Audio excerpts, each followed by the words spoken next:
Fala pessoal, eu me chamo Humberto, sou investidor de fundos imobiliários e no vídeo de hoje nós vamos dar uma olhada no último relatório gerencial do CACR11, Fundo Imobiliário de Crédito de Papel da Cartésia. Então esse é um fundo bem famoso aqui no canal, toda vez que tem vídeo tem um monte de visualização, um monte de gente comentando, um monte de dúvidas, porque não é um fundo muito fácil de analisar mesmo não.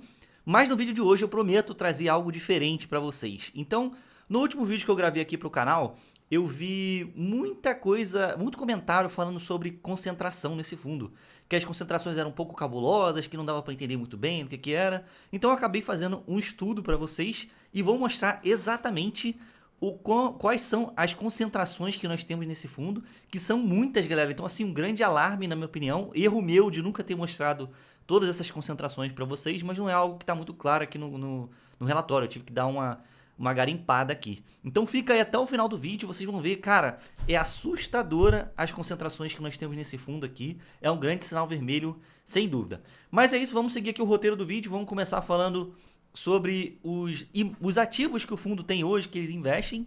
Então é um fundo de crédito que empresta dinheiro geralmente para construtoras, tá? Então construtoras não muito grandes, algumas medianas, etc., para fazer empreendimentos, alguns empreendimentos verticais de prédios normais, e alguns empreendimentos de condomínio de casa, loteamento, etc. Então esse aqui é um exemplo. Eu acho bem legal esse detalhamento deles, que eles colocam aqui o saldo devedor, porcentagem vendida, etc, etc, o setor, a localização, né? Você consegue ver aqui o Google Maps, é bem completo. Aqui um outro empreendimento, também um condomínio de casas, tá vendo? Bem interessante. Aqui um prédio, outro prédio aqui, obra 100% concluída, etc. Aqui um condomínio de casas também, então bem interessante. E essa aqui é a carteira do CACR11, são duas tabelas dessa, vou mostrar a próxima ali em breve. E eu quero fazer um comentário em relação às concentrações que nós temos aqui no fundo. Então essa aqui é a tabela que eles mostram os CRIs, aí tem aqui securitizador, indexador, taxa, loan to value, VGV, né, que é o valor geral de venda, vencimento, quantidade, etc. E aqui tem porcentagem da carteira, que é a última parte aqui da coluna. Deixa eu colocar para cá. Só que quando a gente olha aqui porcentagem de carteira e a gente olha aqui, ele não coloca qual que é o nome da obra, né? Então ele coloca exatamente só o código do CRI, tá vendo? Então é só o código do CRI, a securitizadora, a porcentagem aqui, o principal, etc. Então tu fica meio perdido. Quanto que cada fundo desse aqui representa na carteira, quanto que cada ativo desse representa na carteira. Por exemplo, esse CRI aqui, ó, é um código, né? 22G1969, ele representa 5,48% da carteira. Aí você pensa, pô, só ele, né? 5,48%, ok. Só que quando você olha aqui o outro, ele é um outro código e ele é 2,78. Você acha que é outra operação, mas na verdade é a mesma. Então o que eu fiz? Eu olhei código por código e agrupei os que estão juntos. A maioria deles estão juntos assim, um em seguida do outro. E somei aqui do lado para vocês quais são as concentrações. Então só nessa primeira tabela aqui, a gente consegue ver uma concentração grande de 10,38% nessa obra que eu vou mostrar agora. Então é nessa obra aqui, tá, pessoal, que a gente mostrou no início do vídeo. 10% do patrimônio do fundo está nessa obra aqui, que está com 65,95% concluída, 23% só vendido, etc. Saldo devedor 46 milhões de reais.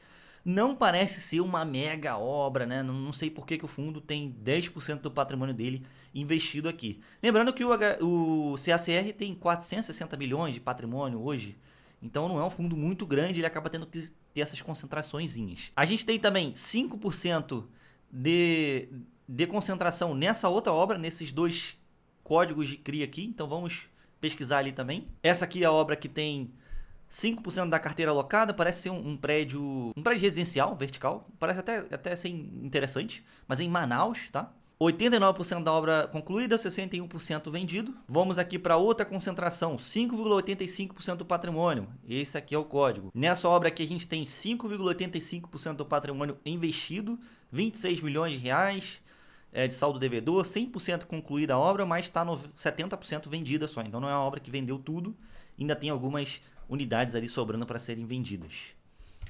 Então até agora a gente viu concentrações bem ok, tá? Então se preparem para o que vem agora na segunda página. Olha isso, pessoal. Então temos aqui inicialmente uma concentração de 20,39%, enorme, uma concentração enorme. Depois vem uma outra concentração, 10,79% do patrimônio do fundo, 20,08% investido nessa outra obra e 8,23% nessa outra obra. Então é um fundo que tem 1, 2, 3, 4, 5, 6, 7 concentrações assim absurdas, muito grandes, que acabam fazendo com que o risco desse fundo acaba ficando muito maior, que já era um fundo muito arriscado antes, por emprestar dinheiro para obras menores, em construtoras menores. Agora o fundo acabou de ficar ainda mais preocupante do que ele era antes, porque tem também as concentrações. Vamos dar uma olhada nessa obra aqui, que tem 20,39% do patrimônio do fundo, que é a maior concentração que ele tem hoje. Então, essa aqui é a obra que o fundo tem a maior concentração hoje. 20 e poucos por cento do patrimônio está investido nessa obra aqui. E adivinha, a obra não começou ainda. Na verdade, ela só começou, né? Terraplanagem, pré-lançamento ainda, não deve ter vendido nada ainda. E a obra está apenas começando. O que isso significa para vocês? Que o fundo hoje tem 20% alocado nessa operação, 91 milhões de reais alocados nessa operação, numa bela taxa. Então, vamos comentar isso aqui, IPCA mais 12,68%, é uma bela taxa, um retorno muito grande, mais 20% do patrimônio investido, e essa obra ainda não começou. Então isso significa que essa obra é ainda mais arriscada para o fundo, porque se der algum problema com essa obra aqui, por exemplo, ela não vender bem, ou a construtora simplesmente falir, essa obra foi embargada, etc., o fundo vai ter que assumir essa obra, injetar um pouco mais de dinheiro talvez para conseguir terminar ela. Então é um risco muito grande de uma operação que está começando agora, o fundo muito alocado nele. Isso aqui para mim é um sinal vermelho enorme, tá, galera? Enorme. Então vamos só calcular aqui mais ou menos quanto que o fundo receberia por ano de taxa de juros. Vamos considerar que o IPCA desse ano seja de 5,5%. Mais esses 12,68%, seria uma taxa de juros de 18%, 18,18% mais ou menos de taxa de juros no dinheiro que foi emprestado aqui nessa obra.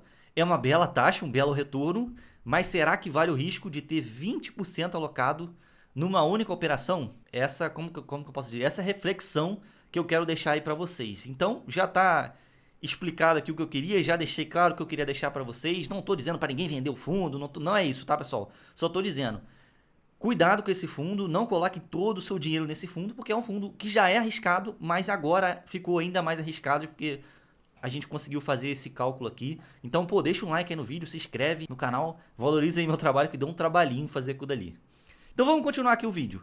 Hoje o fundo tem 92,84% investido em CRIs, então nessas operações que a gente viu ali em cima, e 7,16% investido em caixa. Esse fundo sempre tem um caixinha, porque ele recebe muitas amortizações, porque como são obras de residencial, geralmente quem compra apartamento assim financiado direto com a construtora, etc., acaba amortizando muito rápido essas dívidas, então o fundo acaba recebendo muita amortização. Ele sempre tem um caixa assim legal para conseguir comprar outras operações. A taxa de juros padrão aqui do fundo, na média, né, é de IPCA mais 12,81%, quase IPCA mais 13%, então taxas bem puxadas. Aqui é o histórico de dividendos do fundo. Já chegou a pagar 1,61 por cota em junho de 2023 e agora, nesse mês de fevereiro de 2025, pagou 1,31. A média dos últimos 36 meses, se eu não me engano, é de 1,42 por cota, um dividend yield absurdo, mais de 1% desde o início do fundo, se eu não me engano. Então é um fundo que sempre entregou muita coisa.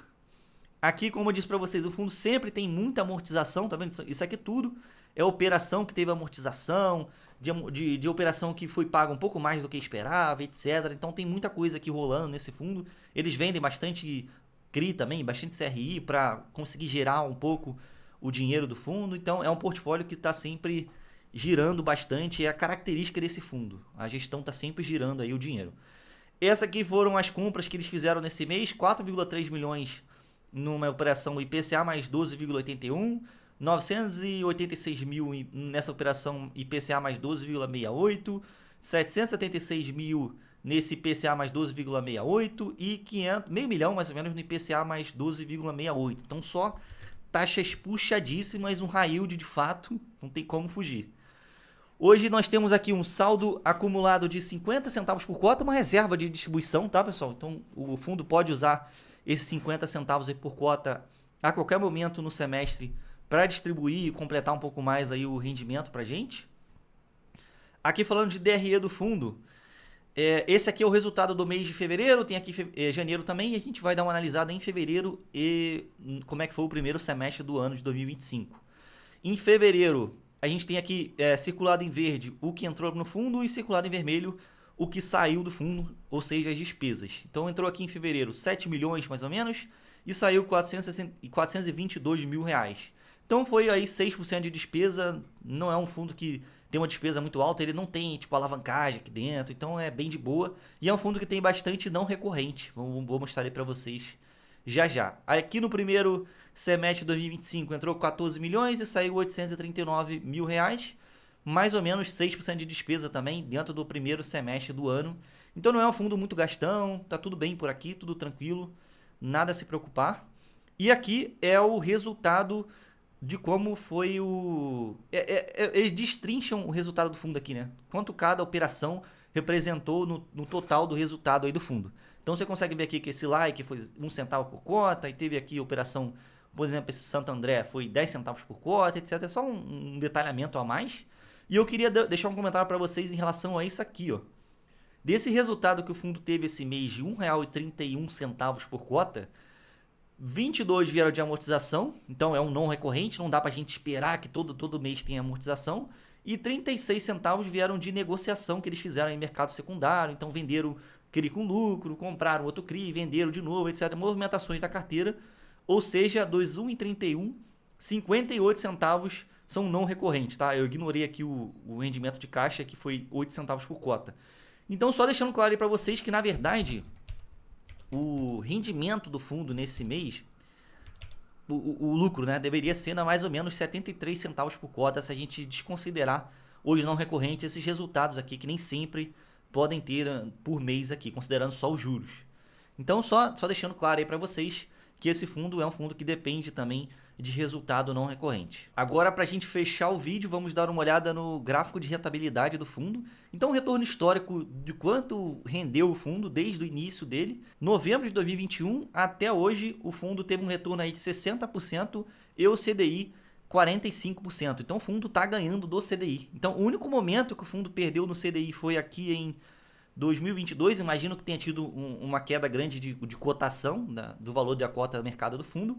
E aqui quando teve essa grande queda que o fundo chegou a bater 70 e poucos reais e depois ele rapidamente voltou, aí ele perdeu para o CDI, mas o retorno muito bom historicamente, está vendo como ele se descolou aqui do CDI, rendendo muito mais que o CDI historicamente desde o início. Então é um fundo que até agora, a gente não sabe quando é que vai ser mais para frente, se vai acontecer alguma coisa com o fundo, mas até agora o fundo rendeu aí 20% a mais que o CDI desde o início. Então, gente, é isso. Eu espero que vocês tenham entendido aí tudo que eu queria dizer de concentração, de etc, de obra iniciando, todos os riscos desse fundo. Espero que vocês tenham gostado aí do vídeo. Deixa um like, não se esqueça. Se inscreve aqui no canal e comenta o que você achou. Tchau, tchau, até a próxima. Fui!